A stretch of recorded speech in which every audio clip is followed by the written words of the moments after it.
ಬನಹಟ್ಟಿಯಲ್ಲೇ ಪ್ರಜಾಸೌಧಕ್ಕೆ ಪಟ್ಟು 4ನೇ ದಿನವೂ ಸರದಿ ಸತ್ಯಾಗ್ರಹ. 10ಕ್ಕೂ ಹೆಚ್ಚು ಗ್ರಾಮಗಳ ಬೆಂಬಲ. ಹೋರಾಟ ತೀವ್ರಗೊಳಿಸುವ ಎಚ್ಚರಿಕೆ.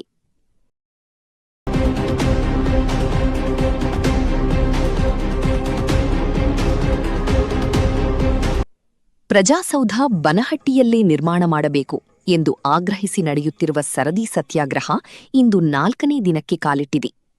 ಬನಹಟ್ಟಿ ನಗರದ ಹಿರಿಯರು, ವಿವಿಧ ಸಮಾಜಗಳ ಮುಖಂಡರು ಮಾತ್ರವಲ್ಲದೆ ಸುತ್ತಮುತ್ತಲಿನ ಗ್ರಾಮಗಳ ಜನರು ಕೂಡ ಹೋರಾಟಕ್ಕೆ ಬೆಂಬಲ ನೀಡುತ್ತಿದ್ದಾರೆ. ಹೌದು, ಬನಹಟ್ಟಿಯಲ್ಲೇ ಪ್ರಜಾಸೌಧ ನಿರ್ಮಾಣವಾಗಬೇಕು ಎಂಬ ಕೂಗು ಇದೀಗ ಬನಹಟ್ಟಿ ನಗರಕ್ಕೆ ಮಾತ್ರ ಸೀಮಿತವಾಗಿಲ್ಲ. ಜಗದಾಳ, ನಾವಲಗಿ, ರಾಂಪುರ, ಹೊಸೂರ, ಚಿಮ್ಮಡ, ಕುಲಹಳ್ಳಿ, ಯಲಹಟ್ಟಿ ಹಾಗೂ ಬಂಡಿಗಣಿ ಸೇರಿದಂತೆ ಸುತ್ತಮುತ್ತಲಿನ ಗ್ರಾಮಗಳ ಜನರು ಕೂಡ ಬನಹಟ್ಟಿಯಲ್ಲಿ ಪ್ರಜಾಸೌಧ ನಿರ್ಮಾಣಕ್ಕೆ ತಮ್ಮ ಬೆಂಬಲ ವ್ಯಕ್ತಪಡಿಸುತ್ತಿದ್ದಾರೆ.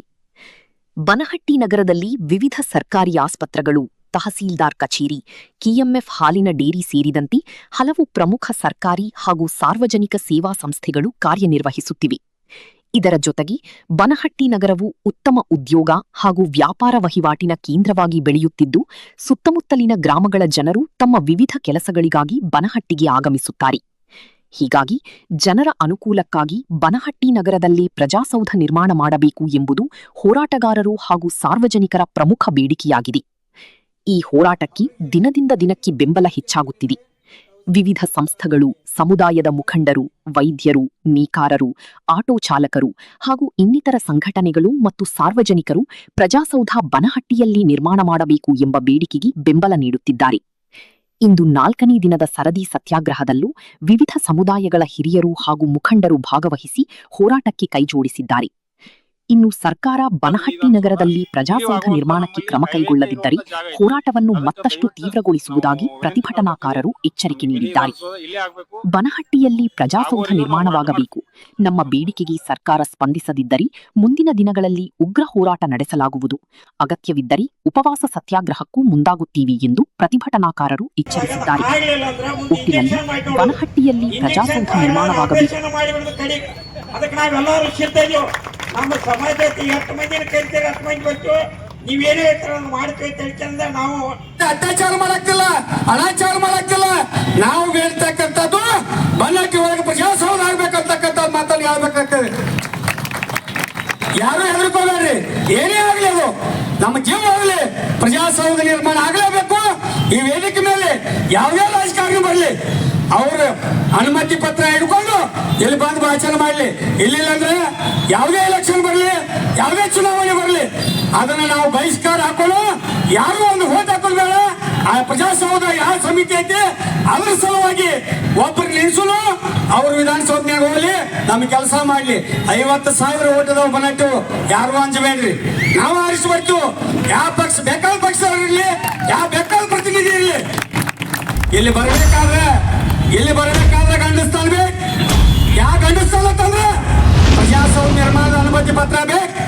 ಅದನ್ನ ಯಾರು ತಗೊಂಡ್ ಬರ್ತೀರಿ ಅವರಿಗೆ ನಮ್ಮ ಮತ, ಅವ್ರು ನಮ್ಮ ಜನಪ್ರತಿನಿಧಿ. ಇದನ್ನ ಎಲ್ಲರೂ ಮನಗೊಂಡು ಇವತ್ತಿನ ದಿವಸ ಪ್ರತಿಜ್ಞೆ ಮಾಡೋದು. ನಮ್ಮ ಜೀವ ಹೋದ್ರು, ನಮ್ಮ ರಕ್ತ ಹೋದ್ರು ಬಿಡಂಗಿಲ್ಲ. ನಾವು ಬನಹಟ್ಟಿ ಒಳಗೆ ಪ್ರಜಾಸೌಧ ನಿರ್ಮಾಣ ಮಾಡ್ತೀವಿ ಅಂತಕ್ಕಂಥ ಮಾತನ್ನು ಈ ಸಂದರ್ಭದಲ್ಲಿ ಹೇಳಿ, ರಬಕವಿಯಲ್ಲಿ ಅಲ್ಲಿ ಇರೋದನ್ನ 25,000 ಜನಸಂಖ್ಯೆ, 20,000 ವೋಟರ್ಸ್ ಇರುವಂತದ್ದು. ಮುಂದೆ ಅವರು ಬೆಳಿಗ್ಗೆನು ಇಲ್ಲಿ ಮುಂಜಾನೆ ನಮ್ಮ ಊರಿಗೆನ ಮಾರ್ಕೆಟಿಗೆ ಬರ್ತಾರ. ಅವರು ಕಾಯಿಪಲ್ಲೆ ಮಾರ್ಕೆಟ್ಗೆ ಆಗಿರ್ಬೋದು, ನಾಷ್ಟಾ ಕೈಗಳು ಇನ್ನಿತರ ಆಗಿರೋ ನಮ್ಮ ಊರಿಗೆ ಬಂದಿಸಿಂದ ಅವ್ರು ಮಾಡುವಂತ ವ್ಯವಸ್ಥೆ ಅವರಲ್ಲಿ ಐತಿ. ಇಲ್ಲಿ ಎಲ್ಲ ಇರುವಂತ ಎಲ್ಲ ಸೌಲಭ್ಯಗಳು ಎಲ್ಲ ಇಲ್ಲಿ ಅದಾವ.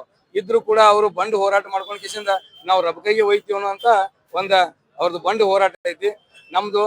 ನಮ್ಮ ಹೋರಾಟ ಏನೈತಿಪ್ಪ ಅಂದ್ರ ನಮ್ದು ಕಂದಾಯ ಇಲಾಖೆಯಿಂದ ಇರುವಂತ ಜಾಗೆ, ನಮ್ದು ಸುಲದ ಬಾಳಿಕೆ ಇರುವಂತ ಒಂದು ವ್ಯವಸ್ಥೆ ಐತಿ.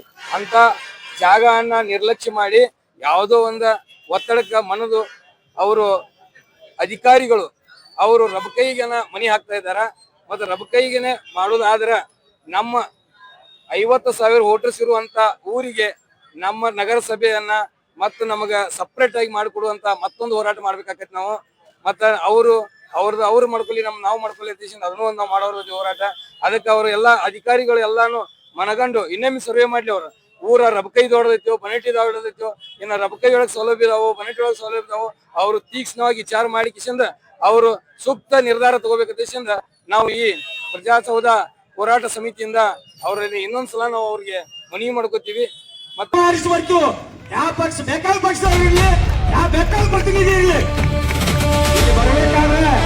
ಇಲ್ಲಿ ಬರಬೇಕಾದ್ರೆ ಗಂಡಸ್ಥಾನ ಯಾವ ಗಂಡಸ್ಥಾನ ತಂದ್ರೆ ಪ್ರಜಾಸೌಧ ನಿರ್ಮಾಣದ ಅನುಮತಿ ಪತ್ರ ಬನಹಟ್ಟಿಯಲ್ಲಿ ಪ್ರಜಾಸೌಧ ನಿರ್ಮಾಣ ಆಗಬೇಕು ಅಂತೇಳಿ ದಿನಾಂಕ 8/8/2026 ಬನಹಟ್ಟಿ ನಗರದ ಹೋರಾಟ ಸಮಿತಿಯ ನೇತೃತ್ವದಲ್ಲಿ, ಪ್ರಜಾಸೌಧ ಹೋರಾಟ ಸಮಿತಿಯ ನೇತೃತ್ವದಲ್ಲಿ, ನಗರದ 48 ಸಮಾಜಗಳ ನೇತೃತ್ವದಲ್ಲಿ, ಗುರು ಹಿರಿಯರ ಸಮ್ಮುಖದಲ್ಲಿ ಹೆಚ್ಚು ಕಡಿಮೆ 12 ಗಂಟೆಗಳ ಕಾಲ ಒಟ್ಟಾರೆ ಮಾರ್ಕೆಟ್ ಅನ್ನ ಬಂದ್ ಮಾಡೋದ್ರ ಮೂಲಕ ಸರ್ಕಾರಕ್ಕೆ ನಮ್ಮ ಹಕ್ಕೊತ್ತಾಯವನ್ನು ಈಗಾಗಲೇ ಮಂಡಿಸಿದ್ವಿ, ಒಂದು ಬಿಸಿ ಕೂಡ ಮುಟ್ಟಿಸಿದ್ವಿ. ಬನಹಟ್ಟಿಯಲ್ಲಿ ಯಾಕೆ ಪ್ರಜಾಸೌಧ ನಿರ್ಮಾಣ ಆಗಬೇಕು ಅಂತೇಳಿ ಈಗಾಗಲೇ ಸಾಕಷ್ಟು ಬಾರಿ ಚರ್ಚೆ ಆಗೈತಿ. ಮತ್ತೆ ಹಿರಿಯರು ಕೂಡ ಈಗಾಗಲೇ ಸರ್ಕಾರಕ್ಕೆ ಮುಟ್ಟಿಸುವಂತ ಕೆಲಸ ಮಾಡ್ಯಾರ. ಸರ್ಕಾರ ಇಲ್ಲೇ ಒಂದು ಕಡೆ ಬನಹಟ್ಟಿಯನ್ನ ನಿರ್ಲಕ್ಷ್ಯ ಮಾಡಿ, ಅಂತ ಒಂದು ದೊಡ್ಡ ನಗರವನ್ನ ನಿರ್ಲಕ್ಷ್ಯ ಮಾಡ್ಯಾರ. ಯಾಕಂದ್ರೆ ಈಗಾಗಲೇ ನಮ್ಮಲ್ಲಿ ನ್ಯಾಯಾಲಯ ಐತಿ, ಜೊತೆಗೆ ಸರ್ಕಾರಿ ದವಾಖಾನೆ ಐತಿ, CPI ಆಫೀಸ್ ಐತಿ, KHDC ಐತಿ, ಡಿಂಪೋ ಡೇರಿ ಐತಿ, ದೊಡ್ಡ ದೊಡ್ಡ ಶಿಕ್ಷಣ ಸಂಸ್ಥೆಗಳದಾವ, ಜೊತೆಗೆ ಸ್ಟೇಟ್ ಬ್ಯಾಂಕ್ ಐತಿ, ಟ್ರೆಜರಿ ಐತಿ, ದನದ ದವಾಖಾನೆ ಐತಿ, ಜೊತೆಗೆ ಸ್ಪಿನ್ನಿಂಗ್ ಮಿಲ್ ಐತಿ. ಇದೆಲ್ಲ ಇದ್ದಾಗ್ಯೂ ಕೂಡ ಮತ್ತು ಭೌಗೋಳಿಕವಾಗಿ ಯಾವ ನಗರನ ಮಾಡ್ಬೇಕಾಗಿತ್ತಲ್ಲ ಆ ನಗರವನ್ನು ಸರ್ಕಾರ ಮಾಡಿಲ್ಲ. ಇವು ನಾವು ನೋಡ್ಬೋದು, ಬೆಂಗಳೂರೊಳಗ ಯಾಕೆ ಮಾಡಿದ್ರು, ಅದ್ರ ಬದಲಿ ರಾಮನಗರ ಮಾಡ್ಬೋದಾಗಿತ್ತು. ಇಲ್ಲೇ ನಮ್ಮ ಪಕ್ಕದ ಜಮಖಂಡಿ ಒಳಗ ಉಪವಿಭಾಗಾಧಿಕಾರಿಗಳ ಆಫೀಸ್ ಐತಿ, ಅದನ್ನ ತಂದು ಬನಹಟ್ಟಿಗೆ ಮಾಡ್ಬೋದಾಗಿತ್ತಲ್ಲ, ಅದನ್ನ ಮುದೋಳಕ್ ಮಾಡ್ಬೋದಾಗಿತ್ತು. ಜಮಖಂಡಿ ಒಳಗ ಯಾಕೆ ಮಾಡಿದ್ರಪ್ಪ ಅಂದ್ರೆ ಅದ್ರ ತನ್ನದೇ ಆದಂತ ಒಂದು ಟೆಕ್ನಿಕಲ್ ತಂತ್ರಜ್ಞಾನ ಐತಿ. ಹಂಗಾಗಿ ಅದೆಲ್ಲವನ್ನು ಮನಗಂಡ ಬಾಗಲಕೋಟೆ ಒಳಗೆ ಇರ್ತಕ್ಕಂಥ ಜಿಲ್ಲಾ ಆಡಳಿತ ಭವನನ ಲೋಕಾಪುರದಾಗ ಮಾಡ್ಬೋದಾಗಿತ್ತು. ಅದೇ ರೀತಿ ಮುದೋಳದಾಗಿದ್ದಂತ ತಾಲೂಕು ಆಡಳಿತ ಭವನನ ಲೋಕಾಪುರದಾಗ ಮಾಡ್ಬೋದಾಗಿತ್ತು. ಆದ್ರೆ ಎಲ್ಲಿ ಮಾಡಿದ್ರ ಸೂಕ್ತ ಐತಿ ಅಂತೇಳಿ ಅಧಿಕಾರಿಗಳು ಮನಗಂಡು ಅದನ್ನ ಮಾಡ್ಯಾರ. ಅದೇ ರೀತಿ ಮನಗಂಡು ಬನಹಟ್ಟಿಯಲ್ಲಿನೇ ಪ್ರಜಾಸೌಧ ನಿರ್ಮಾಣ ಮಾಡಬೇಕು ಅಂತೇಳಿ ಹೆಚ್ಚು ಕಡಿಮೆ 51,000 ಸಂಖ್ಯೆ ಜನರ ಹಕ್ಕು ಒತ್ತಾಯ ಐತಿ. ಜೊತೆಗೆ ಏನು ಸುತ್ತಮುತ್ತಲಿನ ಏನು ಹಳ್ಳಿಗಳದಲ್ಲ ಅವೆಲ್ಲಾ ಕುಡಿಸಿದ್ರ ಅವರು ಕೂಡ 40-45,000 ಸಂಖ್ಯೆ ಆಕೈತಿ. ಹೆಚ್ಚು ಕಡಿಮೆ 1 ಲಕ್ಷ ಜನರ ಹಕ್ಕು ಒತ್ತಾಯ ಒಂದೇ ಐತಿ. ಬನಹಟ್ಟಿ ಒಳಗನ ಪ್ರಜಾಸೌಧ ಆಗ್ಬೇಕು ಅಂತೇಳಿ ಮತ್ತೆ ಅದನ್ನ ತಗೊಂಡ ತೀರ್ತೀವಿ ಅಂತೇಳಿ ಈ ಸಂದರ್ಭದಲ್ಲಿ ಹೇಳಲಿಕ್ಕೆ ಬಯಸ್ತೀವಿ. ಏನು ಪ್ರಸ್ತಾವನೆ ಮಾನ್ಯ ತಹಸೀಲ್ದಾರ್ ಕಚೇರಿಯಿಂದ ಜಿಲ್ಲಾಧಿಕಾರಿ ಕಚೇರಿಗಳವರೆಗೆ ಪ್ರಸ್ತಾವನೆಯನ್ನು ಸಲ್ಲಿಕೆಯನ್ನು ಮಾಡಲಾಗಿತ್ತು. ಆ ಪ್ರಸ್ತಾವನೆಗೆ ಕಿಂಚಿತ್ತು ಕಿಮ್ಮತ್ ನೀಡಲಾರದೆ ಯಾವುದೋ ಒಂದು ಒತ್ತಡಕ್ಕೆ ಮಣಿದು ಇವತ್ತು ಅಧಿಕಾರಿಗಳು ಏಕಪಕ್ಷೀಯವಾಗಿ ನಿರ್ಣಯ ತೆಗೆದುಕೊಂಡಿರ್ತಕ್ಕಂಥದ್ದನ್ನ ಸಮಸ್ತ ಬನಹಟ್ಟಿಯ ಎಲ್ಲ ನಾಗರಿಕರು ಹಾಗೂ ಸುತ್ತಮುತ್ತಲಿನ ಎಲ್ಲ ಗ್ರಾಮಗಳ ಬಂದು ಬೆಂಬಲವನ್ನು ಅಭೂತಪೂರ್ವವಾಗಿ ಘೋಷಣೆಯನ್ನು ಮಾಡ್ತಾ ಇದ್ದಾರೆ. ಇನ್ನ ಸುಮಾರು ಒಂದು 2-3 ದಿವಸ ನೋಡಿ ಈ ಹೋರಾಟದ ರೂಪುರೇಷೆ ಮುಂದೆ ಯಾವ ತರ ಇರಬೇಕು, ಇನ್ನೂ ಉಗ್ರವಾಗಿ ಈ ಹೋರಾಟವನ್ನು ಮುಂದುವರಿಸತಕ್ಕಂಥದ್ದನ್ನ ಈಗಾಗಲೇ ಈ ಹೋರಾಟ ಸಮಿತಿಯನ್ನು ನಿರ್ಣಯ ಮಾಡಿದ್ದಾಗಿದೆ. ನಾಳಿನ ದಿವಸ ಆಟೋ ಚಾಲಕರು ಹಾಗೂ ಈ ಬೀದಿ ಬದಿ ವ್ಯಾಪಾರಸ್ಥರು ಅವರು ತಮ್ಮ ಆಟೋಗಳನ್ನ ಹಾಗೂ ಒತ್ತು ಗಾಡಿಗಳನ್ನ ಈ ವೇದಿಕೆ ಮುಂಭಾಗದಲ್ಲಿ ತಂದು ಮೇನ್ ರೋಡ್ ಮೇಲೆ ಪಾರ್ಕಿಂಗ್ ಮಾಡೋದ್ರ ಮುಖಾಂತರ ಈ ಹೋರಾಟಕ್ಕೆ ಬೆಂಬಲವನ್ನ ನೀಡ್ತೀನಿ ಅಂತಕ್ಕಂಥದ್ದನ್ನು ಈಗಾಗಲೇ ನಮಗೆ ಬಂದು ತಿಳಿಸಿದ್ದಾರೆ. ಇಷ್ಟೊಂದು ಅಭೂತಪೂರ್ವವಾಗಿ ನಮ್ಗೆ ಈ ಹೋರಾಟಕ್ಕೆ ಬೆಂಬಲ ಸಿಗ್ತಾ ಇದೆ. ನಮ್ದು ಬೇಡಿಕೆ ಒಂದೇ, ಬನಹಟ್ಟಿ ನಗರದಲ್ಲಿಯೇ ಪ್ರಜಾಸೌಧ ನಿರ್ಮಾಣ ಆಗಬೇಕು. ಇದು ಆಗುವವರೆಗೂ ಕೂಡ ಈ ಹೋರಾಟವನ್ನ ನಾವು ಕೈ ಬಿಡೋದಿಲ್ಲ ಅನ್ನುವಂಥದ್ದನ್ನ ಈ ವೇದಿಕೆ ಮುಖಾಂತರ ಸರ್ಕಾರಕ್ಕೆ ಎಚ್ಚರಿಕೆ ನೀಡಲು ನಾನು ಬಯಸ್ತೇನೆ. ನಮಸ್ಕಾರ.